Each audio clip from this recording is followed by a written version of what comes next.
क्या बात है बहू, खाना पकाना खत्म हुआ? मेरे बेटे का तो वक्त हो गया है दुकान से आने का। हाँ मम्मी जी, सब हो गया है।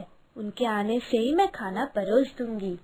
बहू, तुम्हें तो सब मालूम ही है, पर फिर भी बोल रही हूँ, 2 सबसे बड़ी बड़ी मछली के पीस मेरे बेटे के लिए उठा के रखना। और हाँ, रात के लिए भी अलग से रखना मेरे बेटे के लिए। समझ में आया बहू?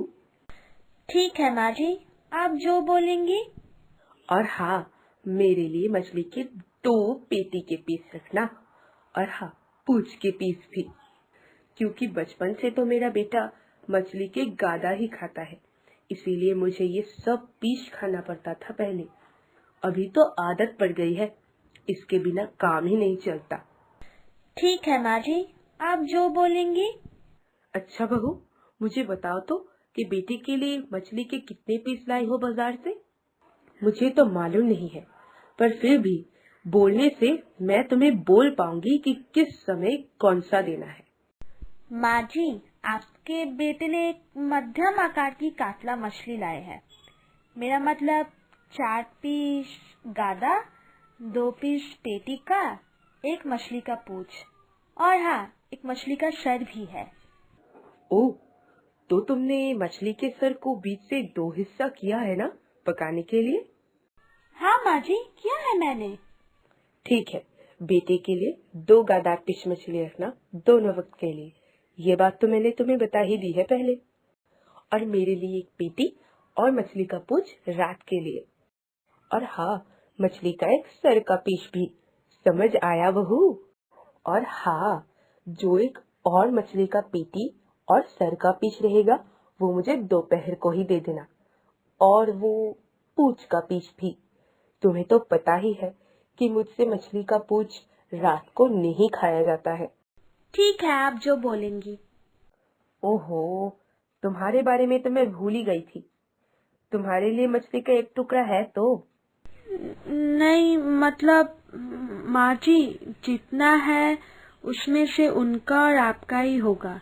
इसलिए मैं दाल, तले हुए आलू और मछली के झोल के आलू से चावल खा लूंगी। आप मुझे लेकर एकदम चिंता मत कीजिएगा, मैं ठीक खा लूंगी।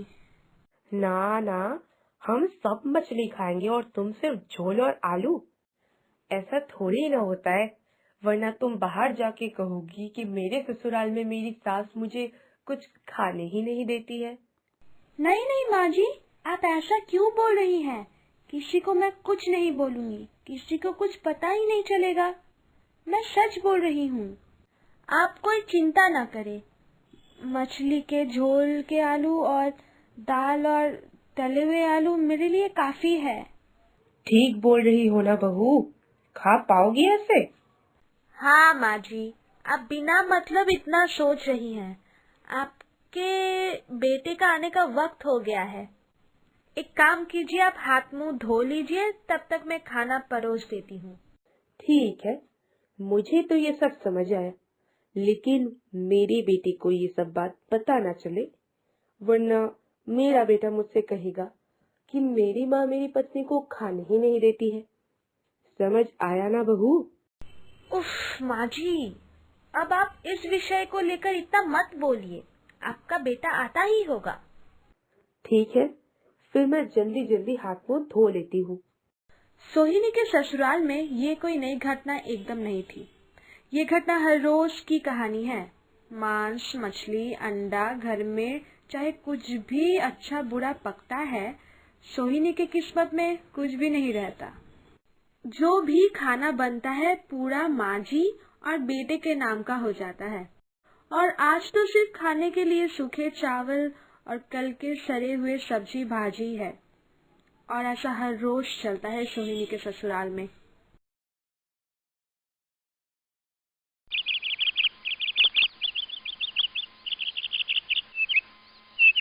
बहू, ए बहू, हम दोनों के लिए जरा चाय और उसके साथ बिस्कुट भी लाना। अरे छोड़ो, चाय की क्या जरूरत है? मैं तो सिर्फ तुम्हारा हालचाल पूछने आई थी। अरे, मेरी बहू के हाथ का चाय पियोगी ना, मजा आ जाएगा। मेरी बहू बहुत अच्छा चाय बनाती है। मैंने तो सुना है तुम्हारी बहू बहुत अच्छी है, सब सुनती है तुम्हारी, बड़ी भाग्यशाली हो। हाँ, सुनती है ना। वो इतनी अच्छी है कि मैं क्या ही बोलूं। जितनी तारीफ करूं उतनी ही कम होगी मेरी बहू के लिए। पता है, खुद खाना नहीं खाएगी, लेकिन दूसरों को खिला के छोड़ेगी। अपने हिस्से का खाना भी दे देती है। नमस्ते चाची जी, आपके लिए चाय और बिस्किट। कैसी हो बहू, अच्छी हो? परंतु तुम इतनी सूखी और पतली क्यों लग रही हो? सासू माँ खाना खाने नहीं देती क्या? देखो ना उमा दी, मैंने तो तुम्हें पहले ही कहा था, मेरी बहू भोजन ग्रहण करना ही नहीं चाहती है। कितना बोलती हूँ मैं खाने के लिए, लेकिन फिर भी अपने हिस्से का खाना मुझे दे देती है। अंडा, मांस, मछली नहीं खाएगी तो सूखी हड्डी बनेगी ना, अच्छा स्वरूप कैसे मिलेगा? उसके ना को सुनना मत, यही तो उम्र है भाई, अभी नहीं खाएगी तो कब? बहू को जोर जबरदस्ती अंडा, मच्छी और मांस खिलाना ठीक है ना? कहती है कि जोर जबरदस्ती खिलाओ, जितना पकता है उतने से तो अपना ही पेट नहीं भरता, और कहती है बहू को खिलाओ। जितनी नौटंकी वाली बातें दूसरों के घर में जाकर, अपने घर की बहू को तो ठीक से चावल भी नहीं देती है, और आई है मुझे सिखाने। क्या हुआ, क्या सोच रही हो? कुछ बोलती क्यों नहीं, क्या हो गया? अरे ना ना, मैं भी वही सोच रही थी।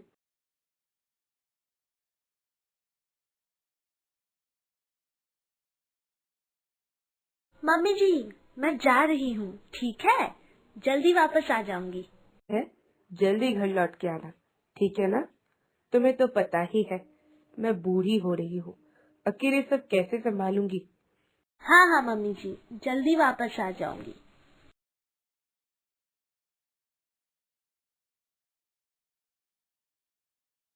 ये ससुराल पे तुझे खाने में क्या देते हैं? बता मुझे, बता। क्या बोलूँ माँ, ससुराल में जो भी खाना पकता है सब कुछ तो माँ जी और उनके बेटे के पीछे ही खत्म हो जाता है। मांस, मछली और अंडा, चाहे कुछ भी बन जाए, मेरे लिए कुछ भी नहीं बचता। मैं हमेशा झोल और आलू से काम चला लेती हूँ, और कभी कभी तो वो भी नहीं रहता, बासी और सड़ा हुआ खाना ही रह जाता है मेरे लिए। पहले से शक था कि ऐसा ही कुछ हुआ होगा, वरना तू ऐसे सूखी हड्डी कैसे हुई? तेरी सास को और तेरी पति को ये बात पता है कि तेरे लिए खाने को कुछ भी नहीं बचता है? हाँ, माँ जी को सब पता है, पर उनको कुछ नहीं मालूम। माँ जी ने उनको कहने से मना किया है मुझे। ओह, अब मुझे सारी बात समझ में आ रही है। तेरी सास तेरे हिस्से का खाना खा सके, इसीलिए चालाकी से ये चाल चली है। इतनी सरल और सीधी रहने से नहीं चलेगा, खुद के लिए लड़ाई करनी ही पड़ेगी तुझे। रोज रोज तुझे खाने नहीं देगी, पूरा दिन मेहनत करवाएगी, ऐसा तो नहीं चलने वाला। तो फिर क्या करूँ माँ? मैं अपने भोजन के लिए झगड़ा करूँगी, घर में परेशानी का कारण बनूंगी? ना ना, छी छी छी, ये सब मेरे से नहीं होगा माँ। चुप कर पगली, और मेरी बात ध्यान से सुन, और मैं जैसा जैसा बोल रही हूँ वैसा वैसा कर। अब जब भी घर में मांस, मच्छी या अंडा बनेगा, अपने लिए पकाने के बाद एक बड़ा सा पीस उठा लेना। सोहिनी अपने मायके में 2 दिन रहने के बाद अपने ससुराल वापस आ गई और अपने माँ के सिखाई हुई बातों का पालन कर अपने हिस्से का पहले से उठाकर रखने लगी। क्या हुआ बहू, खाना पक गया? मुझे अभी खाने दे दो, बड़ी जोरों की भूख लगी है। हाँ माँ जी, अभी परोस रही हूँ, आप बैठ जाइए। पता नहीं आज क्यों इतनी भूख लगी है। ये लीजिए माँ जी, चावल, मछली, सब्जी सब बन गया है। अब आप शांति से भोजन ग्रहण करें। बात हुई बहू, फिर पता नहीं कि कम से कम मुझे दोपहर को मच्छी के 2 से 3 पीस लगते हैं। इसमें मैं क्या करूं? ये बात आप अपने लड़के को बोलिएगा। वो अगर इतना कम लाएंगे तो इसमें मेरा क्या कसूर? मैंने आपको आपके हिस्से का ही दिया है। तो कुछ और लग रहा है। अपने मायके से आने के बाद इसके हाव भाव में कुछ बदलाव आया है। एक काम करती हूँ, अभी चुपचाप खा लेती हूँ, बाद में इसके ऊपर नजर रखनी पड़ेगी। सासू माँ को सोहिनी का बर्ताव कुछ अच्छा नहीं भाया, इसलिए उन्होंने सोहिनी पर नजर रखने की सोची। सासू माँ के भोजन के बाद जब सोहिनी अपना भोजन लेकर बैठी, बाप रे, लगता है शादी के बाद ये पहली बार मैं मछली खाने वाली हूँ अपने ससुराल में। क्या बहू, तुम मछली खा रही हो? और जब मैंने तुमसे मांगा तो तुमने मुझसे साफ मना कर दिया कि एक और भी पीस नहीं बचा है। माँ जी, मैंने तो गलत कुछ नहीं कहा है। दोपहर के लिए तो एक भी पीस नहीं रही, और जो ये एक पीस है वो तो मेरे हिस्से का है। हाँ, फिर से बोलना। हाय भगवान, ये क्या हो गया मेरे साथ? अरे कौन किधर हो? इधर आओ और देखो मेरे साथ क्या हो गया। अरे मैंने ये कौन सी चुड़ैल को मेरे घर लाई? अपने पति और अपनी सास को भोजन ना देके खुद बैठी मजे से खा रही है। माँ जी, ऐसे चिल्लाइए मत, नहीं तो मैं पूरे गांव वासियों को और साथ ही साथ आपके लड़के को भी सब सच सच बता दूंगी। आपने इतने दिन जो जो मेरे साथ किया है, खुद 4 से 5 पीस मछली, 7 से 8 पीस मांस खाया करती है, यहाँ तक कि मेरे हिस्से का भी। और मुझे सिर्फ झोल और आलू, वो भी सूखे चावलों के साथ खाने दिया। घर में बासी और सड़ी हुई चीजें मेरे खाने के लिए। ऐसा क्यों? और आप दोनों के लिए गर्मा गर्म और अच्छे पकवान, ऐसा क्यों? ठीक है, बुलाइए, सभी को बुलाइए। मैं सबसे पूछूंगी कि इस घर में क्या मैं एक सिर्फ और सिर्फ काम वाली बाई हूँ? अच्छा माँ जी, अगर मैं आपकी बहू नहीं बेटी होती तो फिर भी आप मेरे साथ ऐसा सलूक करती, ऐसा व्यवहार करती? बात है, इतने दिनों तक मैंने बहू को कुछ भी खाने के लिए नहीं दिया था।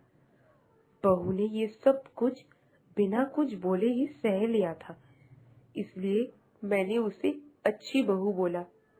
और आज जब वो अपने हिस्से का भोजन मांग रही है तो वो मेरे लिए चुड़ैल बन गई। नहीं, ये तो गलत है। नहीं, ये मेरी ही गलती है। मुझसे जुबान मत लड़ाओ और जल्दी से खाना खा लो। खाना खाने के बाद मेरे कमरे में मुझसे मिलने आना। कल बाबू ने बहुत सारे फल लाए हैं, हम एक साथ मिलकर खाएंगे। इस घटना के बाद सासू माँ बहुत अच्छी हो गई और सोहिनी शांति से अपने पति और सासू माँ को लेकर अपना घर संभालने लगी। उनके जीवन में मानो खुशियों की बौछार शुरू हो गई।